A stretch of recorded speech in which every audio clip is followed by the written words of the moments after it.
What's up, guys, and welcome back to Beyond the Void Horror Podcast. My name is Alex, and today we're finally here. I'm going to be doing a spoiler-free review and an unboxing of my 4K of The Sadness. Highly anticipated movie that I've been wanting to see that is an extreme gore fest. Let's get into it.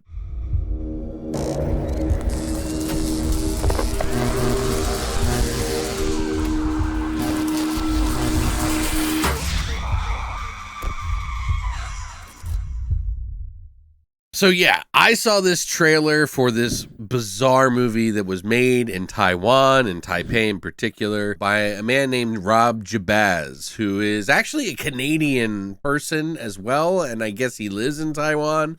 Not exactly sure how that works, but I hear he's from Canada, and he decided to make a movie that was about some pretty crazy shit. For one, this is a movie that seems like a zombie film, but it is not a zombie film. I was so sure that I was going to enjoy this based on the trailers alone that I actually picked up the 4K from Germany because I knew it was going to be the uncut version. I'd heard some pretty crazy things about it. And if you saw the trailer, you knew what to expect. And I knew that I wanted to see this in 4K, which unfortunately, I don't think there is a 4K in the US as of now. But good thing is 4K is region free, so doesn't matter where you buy it from, you can watch it anywhere. But they do have a Blu-ray coming out. Raven Banner, who is the distributor for this, also has a Blu-ray coming out in the US.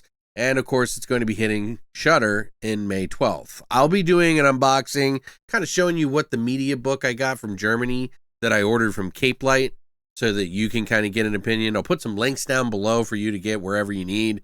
And yeah, let's get into the review. So The Sadness is a movie that is about two people, a girl and a boy who are in love, that live together and go about their regular daily life. They wake up in the morning. It's been a pandemic in Taiwan for at least a week, and they're saying that there is some sort of mutation on the TV, but of course nobody believes it. And well, this mutation is real, and it causes people to become unhinged, crazy, depraved, violent psychopaths with black and red eyes. Some of the creepiest looking shit I've ever seen. Now, these are people who are lucidly killing, murdering, raping, depravity. It is a ton of stuff that is going on in this movie.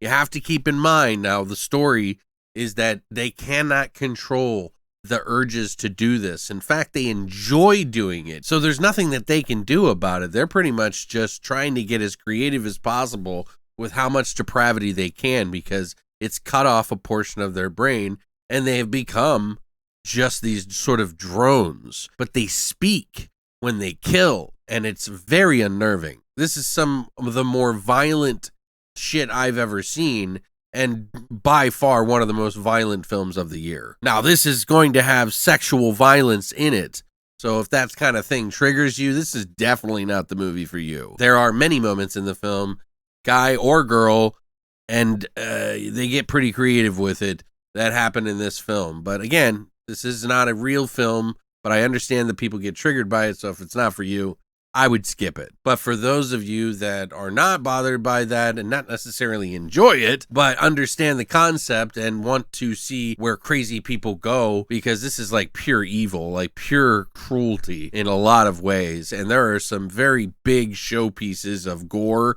in this film that are literally covered in gallons of blood. I mean, this is probably one of the bigger films of blood I've ever seen. I mean, I don't know. I wish I could find out how many gallons were used, but there's a lot. And it is like these people, like each of the characters that turn and stuff, they become so dark in their minds that it's like this sick, twisted enjoyment of killing and whatever they're doing. That it makes it this extra layer that is kind of unnerving, suspenseful, and intense. It is definitely a gore film, so it's not necessarily high on the story and the concept, but it's enough to carry you along through the whole film and kind of get from one point to the next point, root for, I guess, between these two people who get separated. But again, yeah, it's not Shakespeare, but the nuance in the film is done rather well. Like, I can tell that Rob Jabaz, who wrote and directed this film, this is his first feature film, by the way, so kudos. I think he is very meticulous, and you can tell because in some of the scenes, there's just that extra layer that he was like, oh, let's make this just a little bit more depraved. And it adds to the visual aesthetic as well. So these are very well shot scenes that are extremely graphic. That's an extra layer of, filmmaking that I enjoy as well. Like, you don't have to be sloppy just because it's a fucked up movie. You can still make it look nice. And he does a good job here. It's definitely quality looking film, and the characters that he's getting in there and how they speak to people, it's like he's carefully selected how and when they were going to say it. Instead of them just talking all the time and just making one-liners and jokes like that, which could have gone easily too much, he waits for specific moments for these characters to say some pretty fucking unsettling things. And these people who acted in these roles are doing a fantastic job. In fact, before all shit breaks loose, even the acting as far as believability is actually very good. The characters that are crazy is really creative. Now, obviously, the sexual violence in the film is going to trigger a lot of people. It's not that I necessarily enjoy it. It's just part of the story, in my opinion. These things are fucked up, and they're going to do everything, and that makes it even more intense and even more scary for me, because they're not just doing it for one, sex or the other. Nothing is off limits.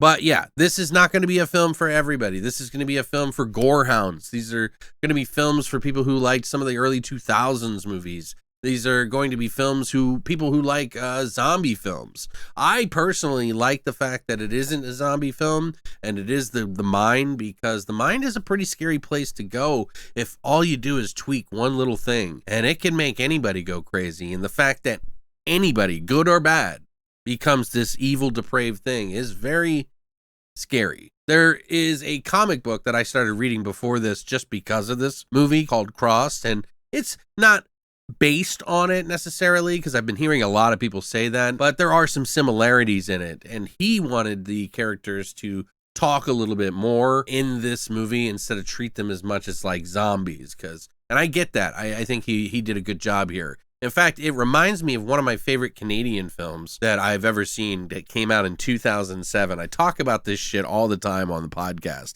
It's considered an anthology, although nobody would really know that it's an anthology because it has one story from start to finish. Bruckner's in it. He's one of the 3 directors in it, but it's called The Signal, and it's about people getting a signal that makes them go crazy, and they start killing each other, and it's pretty violent and funny, and it's got like three acts by 3 separate directors. You would never know. But I love that movie, and this is kind of an extension of that, only way more fucked up.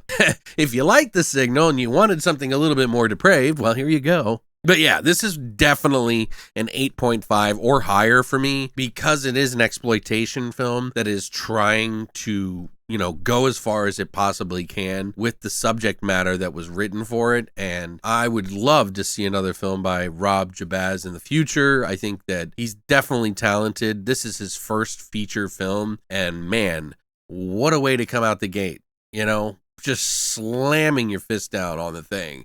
I would like to see obviously more speaking role stuff to see like what he does in the future, and I think he's more than capable of it, as he knew how to space out the dialogue here in this movie to make it kind of punch. So I'm interested. I'm really enjoyed this film. It is definitely going to make some people squeamish. There were scenes in the movie that I was like, oh, that is some violent shit right there. But, I kind of love that kind of stuff. I'm a gorehound, and it isn't real to me, and it doesn't make me triggered in that sense. I don't necessarily enjoy every scene that's in this movie, but I can tolerate it, and it is unnerving and unsettling, like it should be. But yeah, man, what did you guys think? Did you watch the movie? Have you seen it? Did you highly anticipate watching it and get the 4K like I did? I'm about to unbox that here in a little bit, but for those of you who just wanted the review, check it out. It's going to be coming out May 12th on Shudder. You can order a Blu-ray from Raven Banner, and it's going to be at Cape Light. I think they still have the 4Ks in Germany, but just know that it took about 20 days for it to get to me, and there's always a chance that it might not come. It cost about $40 for me to order, but I'm glad I have it. And now we're going to get into the unboxing of the media book from Germany for the Sadness at Cape Light. This thing looks awesome, by the way. This is HDR. It is the fully uncut.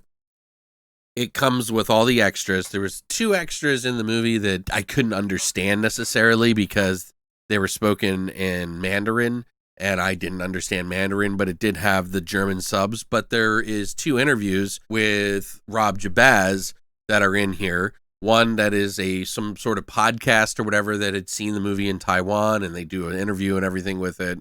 And then one that is just him, kind of sort of the making of. It's called Horny Zombies. I'm glad I got it because there isn't, like I said, one in the US for 4K. I'm sure maybe down the road there might be, but I wanted to get this since it's region free. I have not tested out the Blu-ray in this to see if it works in Blu-ray players. We'll come back into the comment section and I'll put it there. Now, this is just a slipcover.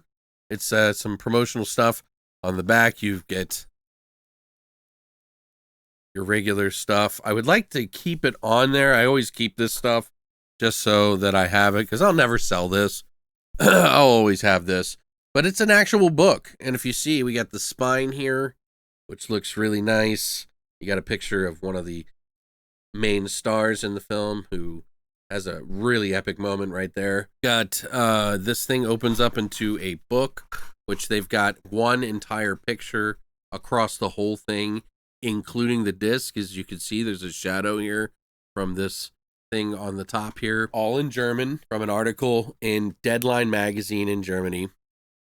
I cannot read this, but I'm sure that I could probably get the article itself and then try to get the description of what they're saying in there. But it's got some pictures in it. I don't want to show you too much of the storyboard, but here you go. There's a storyboard in there for several pages showing you a specific scene. I don't want to show you because I don't want to spoil it for you. And then, of course, you got your splash page of another scene in the movie that they took a cap. And as you can see, it goes over the disc, which is just fantastic. And that's pretty much it for this whole release. Now, obviously, we have the extras on it.